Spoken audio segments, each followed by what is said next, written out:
Guys, it is Paul Beardew Craig here, middleweight contender, and why not have a listen, have a watch, and who makes my British MMA fighter top 10? It has to be Michael Bisping. I don't think there's anyone else that comes close to that. He first champion the UK had. He was quite a devastating champion, to put away Rockhold the way he did after a rocky, kind of turbulent time there. Took it in the last minute. Obviously, fights fought with one eye, all the issues that go along with being a fighter, and he managed to get it done. So he has to be the greatest UK fighter, in my opinion. Not only that, he's also the greatest broadcaster, in my opinion as well. I love how he breaks down fights. I love that cheeky charm that he's got. So for me, Michael Bisping, be it on the desk or in the octagon, he's a guy. Number 2 has to be Leon. When you've been calling for a title shot for so long, and then you finally get a title shot against the guy who's already beat you, and to go in there and lose 2 rounds and then come back with that head kick and that tagline, the gunshot dead, absolutely beautiful, man. And this, I see him being champ for a while now. He's got the skills, he's got the attitude, and I'm glad that he's getting the recognition that he deserves. Next guy has to be Tom Aspinall. It has to be number 3 Tom Aspinall. And I believe that if you ask me this in a year's time, Tom Aspinall will be number 1. Tom Aspinall's just became the heavyweight champ. He did it in spectacular fashion. He has flatlined everybody within a round, and he does it looking good. And he's going to be a champ for a while. And if he decides that he wants to be the champ for the next 10 years, then the guy can. He's got the world at his feet. Now it's getting a bit more difficult. I have to go for Joanne Calderwood. For me, as a dad of a young girl, she opened up the door, a positive role model for her. She was obviously in the tough house, represented herself very well. She came close to fighting for that title. She's still in the mix, I believe, in the UFC top 10, and she's still got an opportunity to be a champion. I do believe that. But for me, it's that positive role model that she became for my daughter, and that's why she's my number 4. Number 5, I'm going to have to put in is Jimi Manuwa. And my reasons for picking Jimi is he was the guy who was number 1 when I was coming up, and I used to see his name in the top 10 for the UK, and I would look, and I remember when I first started fighting, and I would look who was the top 10 light heavyweight. It was Jimi Manuwa, and I used to use this motivational tactic that I would say, if I didn't want to do something, I'd be like, what's Jimi Manuwa doing? What's Jimi Manuwa doing? And I put Jimi Manuwa on this pedestal of being like the hardest working guy I'd ever met. So if I didn't want to go to jiu-jitsu, I'd say, what's Jimi Manuwa doing? And I would go and head out and do it. If I needed to do a 10k run, I'd be like, what's Jimi Manuwa doing? Because he's the number 1 guy in my division.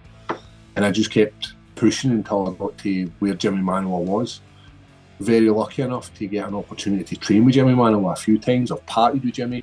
And that's why he makes my number 5. Just what he did in the light heavyweight division, going on a tear, just having that devastating knockout power, and being a character in the London scene of MMA when the UFC was coming over to the UK.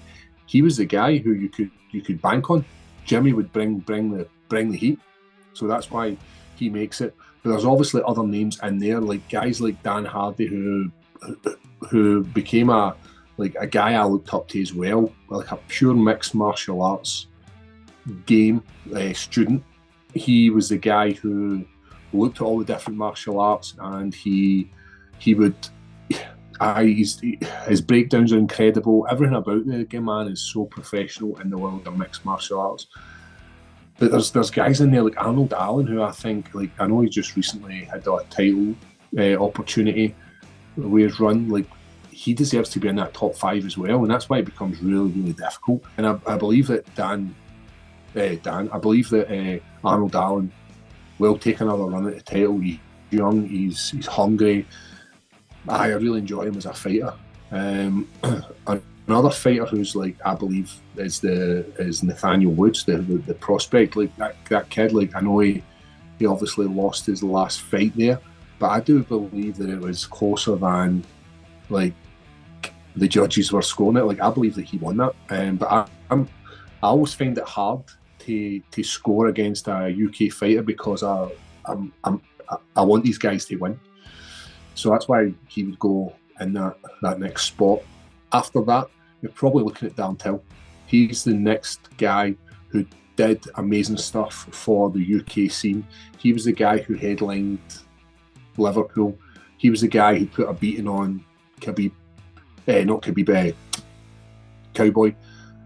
And same again, it comes down to like the legacy that this guy left. Like, I know he's left his sport, and I do believe he'll come back at some point. But the legacy that he's left in MMA and the UFC in the UK is huge. Another guy who I think should be in that top 10 has to be Ross Pearson. Same again, watched him in the Smashes UK. It was one of my first experiences of MMA, went on a nice tear. He's always the guy, always game, heavy hitter. Same again, representing the UK scene like positively. Jack Shore is another guy who's probably up higher than where I'm putting him at the moment. Same again, he's killing it in the world of MMA. Really like the guy. Really like his podcast. Like him as a fighter, and he's one of the toughest Welsh guys about. Let's go, Jack. Let's put him in front of Dan Hardy.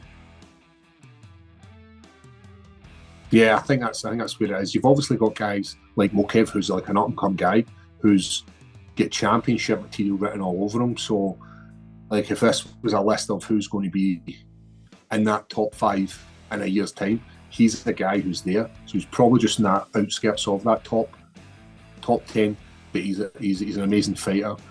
Other guys like Norman Parke who've been there, done that, who I've seen him fighting in like the phone box fight. Have you seen this? That's wild. Like, but he is an amazing fighter.